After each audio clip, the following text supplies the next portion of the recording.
HNS with office address at the new City Hall, Puruk, Villegas, Barangay Zone 3, City of Coronadal, hereinafter referred to as the first party. The barangay government of a government institution duly created and existing under the law, herein represented the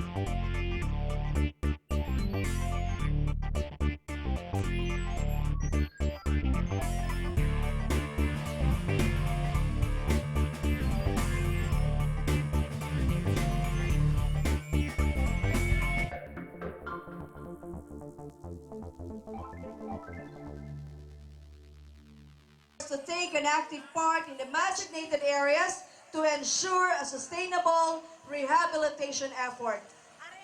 Whereas the current natural calamities which struck countries like Japan had fueled the drive of the Coronadaleños to preserve their natural resources and rehabilitate its upland areas or mountain ranges. Now, therefore, for and in consideration of the foregoing premises, herein parties hereby agree as follows. Section 1, duties and responsibilities geared towards the fulfillment of the objectives of this agreement. Each party undertakes to fulfill its respective obligations and functions as defined and enumerated hereunder to wit. First party, the city government of Coronadal through the CENRO shall A. perform the main oversight function in the implementation of the said project. B. Extend technical assistance to the other parties when necessary.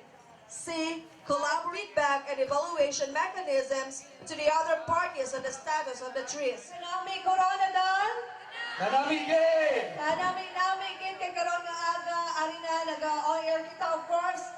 Over sa tatlo ang lima ka stations natin, radio stations, Bombo Radio Coronadal, RM and Coronadal, DXKI, Love Radio, and Hat Radio. So nabirinig po tayo sa buong South Central Mindanao. And now we'll be having the countdown, the most awaited part of this undertaking, ladies and gentlemen. The countdown to be led, of course, by the city mayor himself, the birthday celebrant, once again, the Honorable Dr. Peter B. Miguel.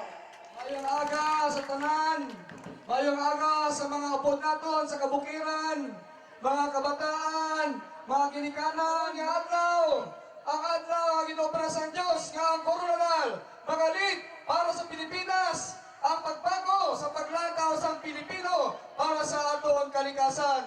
Karon nga adlaw,